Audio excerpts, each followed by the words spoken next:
Welcome, ladies and gentlemen, to Commodity TV, in a new edition of our online interview series. We want to talk today to Phil Williams, the CEO of IsoEnergy. We are one of the top emerging uranium, hopefully soon producers, but really top emerging uranium companies in Canada. And I'm a shareholder of the company, and I'm also a shareholder of Anfield, the company they just bought. Phil, good morning to Canada. How are you? Good morning. I'm well. How are you doing? I'm fine, thank you. And honestly, I'm really doing good, not only because of you guys, but I think we are in front of a tsunami in the price of uranium. It really looks like. We will talk about that later too.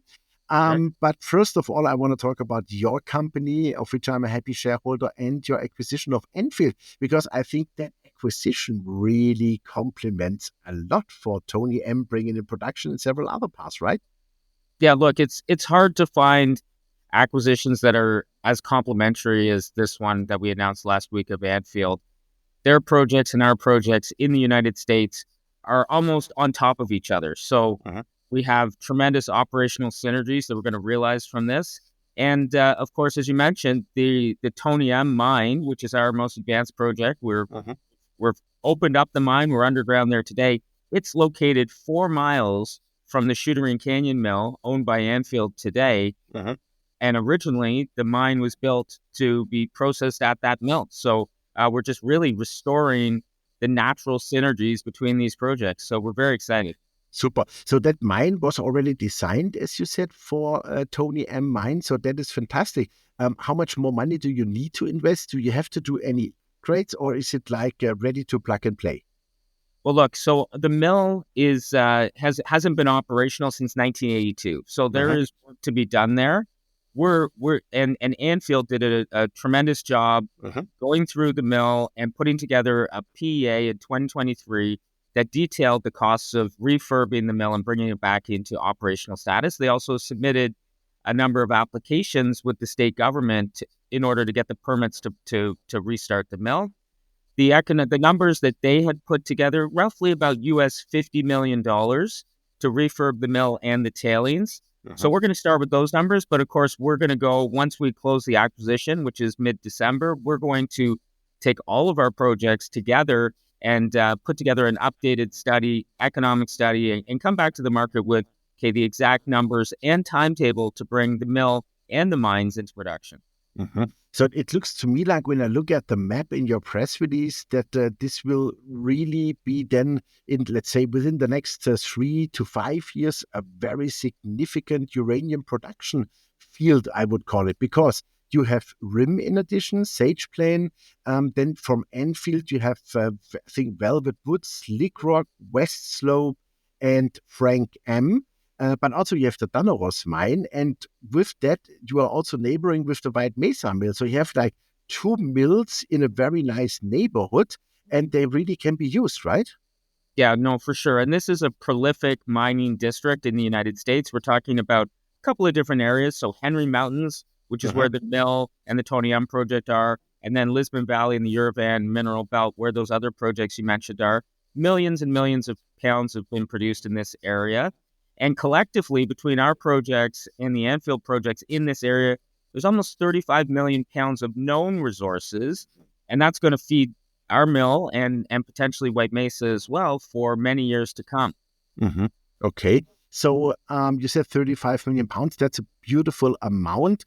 What could you imagine? I know forward-looking statement for the regulators, but just a little bit of guessing. Would that be out of that situation, let's say something around 3-4 million pounds a year, even more, even less? What could you imagine, or let's say, what would be a plan which could be achievable?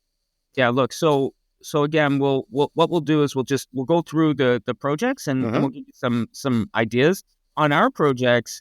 Based on the historic production rates, we could ramp our 3 mines up to about 1.25 million pounds of uranium.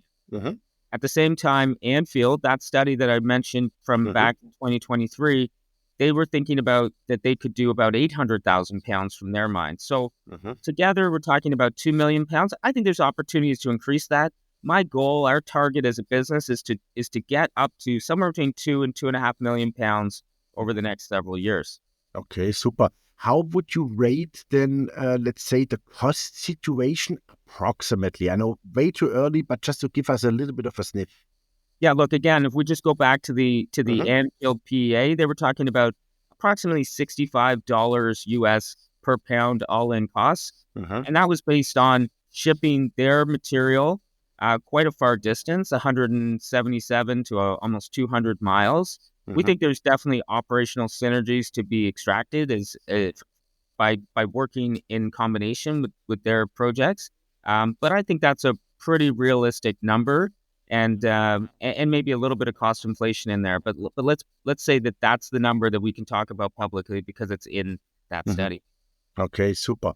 We talk in a second about the uranium pricing. Let's call it also the situation in the US, because I think this is really getting interesting now. What is going on ISO's other exploration properties? Because I think you've done summer program and now ready for the winter program. So what's going on? Yeah, correct. So we finished our summer program at Hurricane. That was the number one project in the portfolio in terms of work done. All of our drilling was concentrated there. And really the focus of that program was to try to find additional pods of mineralization to the Mm-hmm. east on our 100% owned ground to the east of the Hurricane deposit. Mm-hmm. We'll have some news out on those results in the next week or two. Mm-hmm. We're very encouraged by what we're seeing in drill holes. You know, these deposits are very small. They're so high grade that their footprints are quite small, so they're difficult to find. But what you're trying to do is find rocks that look like they're near mineralization, and I think I can say definitely we have rocks that look that way. Mm-hmm. And again, Okay. we'll put out detailed press release on those drill results shortly. And Mm-hmm. as you pointed out, you know, on the basis of that of the success of that program, we're already planning an aggressive winter drill program. Mm-hmm. Super. And you have the money for that, right? We have the money. We raised earlier this year. We raised $23 million of flow through, Yeah. which is specifically earmarked for Canadian exploration, and we have about $8 million left after the expenditures that we made so far this year. So we're well funded for an aggressive follow up program at Hurricane this year. Okay, super. If we would go on a little bit brighter or longer term future, so let's say next year, probably Tony M, then within, let's say, the next 2 years, probably Danaros and Rim. Is that a game plan you would say, yes, that should work? Yeah, look, that is entirely possible. I think with Mm-hmm. the Anfield acquisition, we're going to take a step back and figure out of the collective properties, which properties should be mined first, and in what sequence. So, you know, give us some time to come back on that. But what I can say is that Tony M is we've opened the mine, we've gone underground, we've accessed. You know, there's 18 miles of underground development. It's effectively a fully developed mine. We've been to virtually all the areas that we can within the mine. It's in very good shape. We've been to the ore faces. In the right market environment, we could turn Tony M back on, Uh-huh. producing ore from them in a matter of months. But I would say just give us a couple of months here to assimilate the assets and come back to you with here's what we're going to do in what sequence. Okay, a couple of months is fine, but we are all curious. Okay, super. I saw also in that presentation that you have call options, potential future development project, Coalsill and Matush. What's going on there?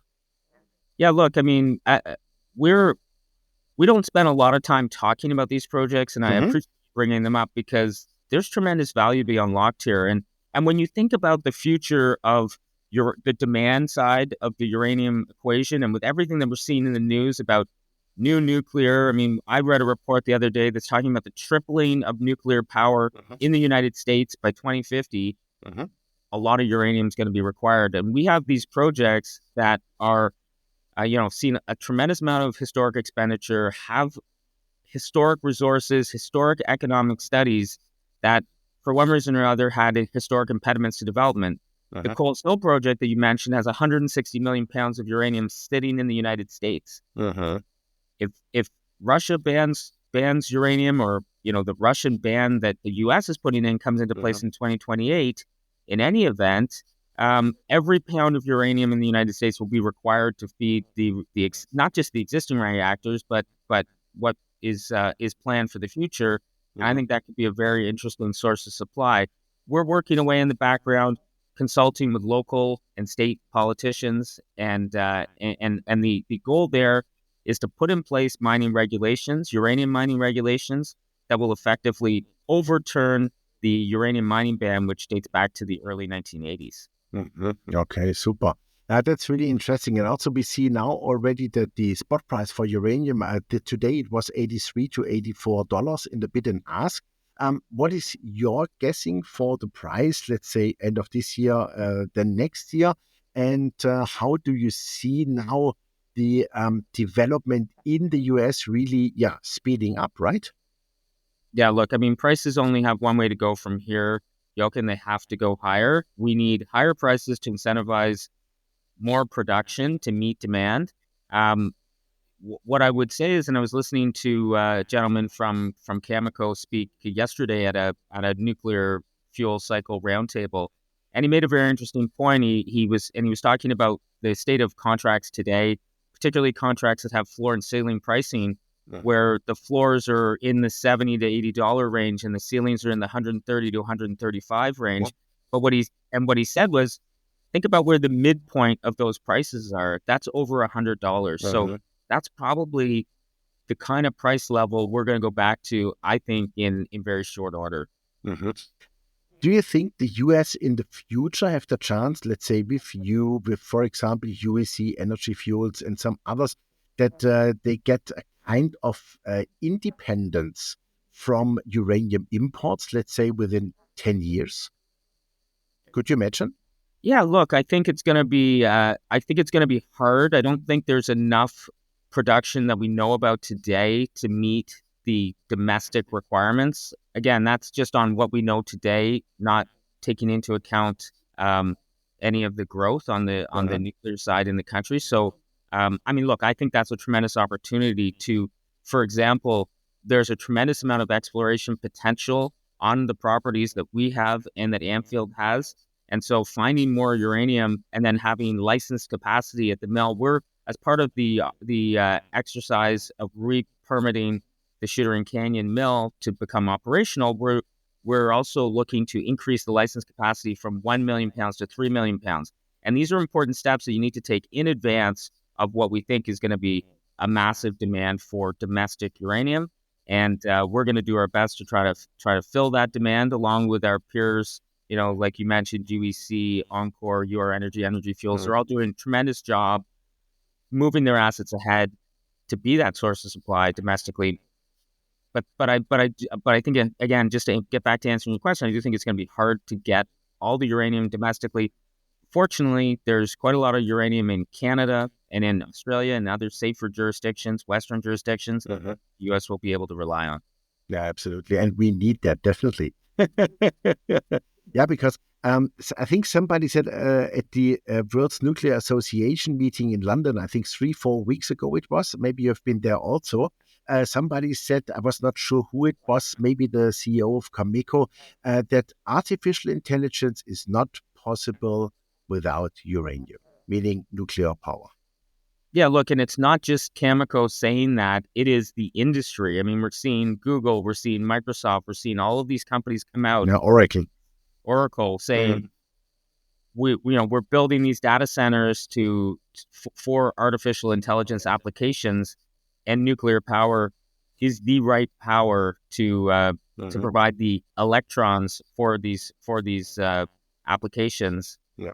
I think it's a tremendous opportunity and really a step change in the way that we're thinking about nuclear power. Nuclear power up until now has just been very clean, very reliable baseload power for turning your lights on. This application these applications are going to consume a lot of power, and but they're outside of what people have traditionally thought about where the demand's coming from the space. So it'll be a tremendous boost for the industry. Absolutely, and a boost for you also. Fantastic, Phil. Super. Thank you very much. I have a good feeling that we talk quite soon because a lot of news flow will come up here. And I would say you just have to do, let's say, the homework on Shooter Canyon and also Tony M. And then, from next year onwards, let's rock it. Yeah, absolutely. Thanks so much for talking, and yeah, I look forward to coming back soon. Yeah, absolutely. Let the mind shine bright. That's super. Thank you very much, Phil. All the best. You too. Thank you. Yeah, ladies and gentlemen, that was Phil Williams, the CEO of IsoEnergy, and you heard it. Big things are going on. The M&A, the M&A activity in the industry is moving forward. IsoEnergy bought Anfield, and that's, I think, a fantastic strategic move here. Because with the Shujarian Canyon Mill next to the Tony M mine, and also if you look at the map, the whole stuff around with the White Mesa Mill, that is outstanding. And this is, one of the next producers here of uranium. 2025 should be a really bright year for the company. Make sure you have a look on IsoEnergy. I am in. My price target, the first one is approximately $5.50 Canadian dollars, and the next one is already at around 8 Canadian dollars. So make sure you are in it, because the uranium boom has just started. Thanks for watching us, and bye-bye from Switzerland.